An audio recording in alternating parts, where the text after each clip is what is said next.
My manipulative girlfriend pulled a cheating prank on me on my birthday. Last week was my birthday, so I got off work early. But when I came home, I saw a random man lying on my girlfriend. When she saw me, she jumped up, then got in between me and the door as I had turned around to leave. "It's just a prank, sweetheart," she said. And out of nowhere, 10 of her friends came downstairs with a cake and presents. I was crying as I thought I had just been cheated on, but my girlfriend told me to stop. "I know you said you didn't want to party, but don't you think this is cool?" I kept crying, however, and that's when she got more aggressive. "Oh my God. Stop being so sensitive. It was just a prank.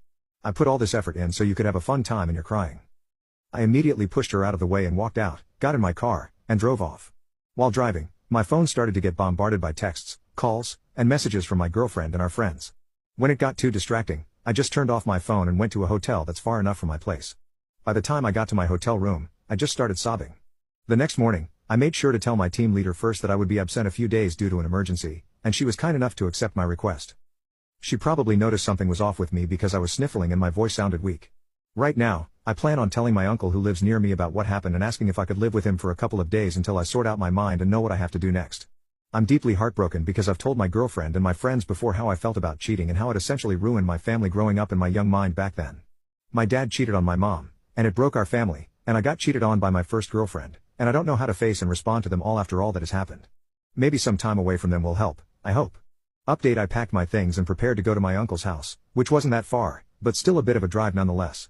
When I finally got there, he was incredibly welcoming, and I thanked him for allowing me to stay in his house even just for a while. He gave me a tight hug and told me I was always welcome and that he will be there to help me when I need him too. He eventually led me to the spare bedroom that they have in their house and helped me unpack my stuff. He is honestly such an incredible man, and I love him so much. He's basically the dad I've always wanted. Once I was done unpacking, I was again confronted by the fact that I haven't opened my phone for quite some time now. I've avoided it for so long that I didn't think I could open it again, but I knew I had to. The moment my phone booted up, 100 upon 100 of texts, chats, and missed calls popped up on my screen. Even if I was still hesitant, I decided to open my chats and looked at our friend group's group chat first. The chats from the start were all very frantic in nature, with my friends asking about where I was or what happened. But after scrolling down a few more times, the chats turned into them apologizing that the prank happened and that it was not on the plan at all. One of my friends even blamed the guy that was underneath of Lisa, my girlfriend, and thought he was untrustworthy. Finally, the chats ended up being them hoping they could contact me and wishing I was safe.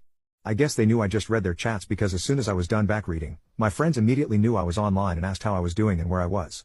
They also started apologizing again for not being able to stop the prank from happening and that they didn't know that was going to happen and thought the original prank was going to be something else. At this point, I was thoroughly confused because they seemed happy enough to be there during that night, but I knew I had to apologize to them first for ghosting them and asking their side of the story first before speaking about what had happened. Essentially, they were simply planning a surprise birthday party for me with Lisa in a group chat that didn't include me. Then, my girlfriend added a few more people into the group chat saying that they were college friends of hers, and she wanted them to be a part of the surprise party too since they also wanted to meet and get to know me better. As a suggestion, one of my girlfriend's college friends pitched the idea of them pranking me. The plan was, my girlfriend is going to be on the couch with a serial killer holding a red knife and fake stabbing my girlfriend while the killer was on top of her, and while my girlfriend is running out everywhere. My girlfriend's college friends thought it would be funny to see my reaction. Although my friends were initially skeptical, they reassured them that it would be harmless fun and that once my girlfriend and the friend who'll be acting as the killer got their desired reaction on camera, they can just tell me that it was all a prank. And my friends and my girlfriend's other college friends would come out and surprise me with their gifts and stuff. My friends eventually agreed, so as long as they don't drag out the prank and immediately reveal everything once they captured my reaction on camera, the day of my birthday comes, and everything they've planned seemed to be going smoothly with them waiting for me. My girlfriend's college friends ushered everyone to hide while they set up the prank, and when it was done, they would hide too. When they finally heard my girlfriend say they can come out, they thought the prank was a success because I looked absolutely mortified. But they knew something was up when even after the prank was revealed, I was still looking shocked and almost teary-eyed even until I finally turned around and left. They were understandably shook and confused, thinking the serial killer prank was too much. But knowing me, I wouldn't have minded it at all since I love scary movies and I'm an avid horror enjoyer. That was then they realized that my girlfriend's male college friend was on top of my girlfriend, not wearing any costume and not holding any fake red knife. They then saw my girlfriend pushing her male college friend away from her and chasing after me. Some of them also tried to follow me, while some were asking what happened to the original plan. Even my girlfriend's other college friends were wondering why their male friend wasn't in costume, but he was just silent. After a few minutes, my girlfriend came back to our apartment looking distraught and crying. She then tells everyone that they should all go and proceeds to go to our bedroom. They wanted to ask her what happened, but she shut the door before they could. Her male college friend then followed her inside, which really weirded them out. But after a while, they hear my girlfriend shouting at him, telling him to F off. He then goes out the door on the verge of tears and leaves the apartment. They said everything happened so fast that they didn't know how to process all that had happened.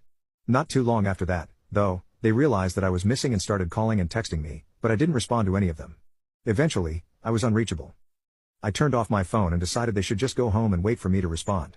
My girlfriend's college friends apologized profusely for what had happened and didn't mean for any of this to happen, but they then followed their retelling of their side with videos that they've recorded that proved their accounts along with an apology and wishing that I was doing well. After my friends told me what happened from their point of view, I felt really terrible and apologized again for ghosting them and telling them that everything that happened was none of their fault. I told them that I would make it up to them soon, but they reassured me that they accept my apology and are just happy that I'm alive and well. They also pitched to have a late birthday celebration with me this weekend, and my girlfriend and her friends aren't included this time. I, of course, happily agreed and thanked them for being such great friends, and that I really couldn't thank them enough for being such an awesome bunch of people. The morning of the next day, my uncle knocks on my door and wakes me up, telling me that I have a visitor downstairs. He looked a bit mad, so I can already tell who it was.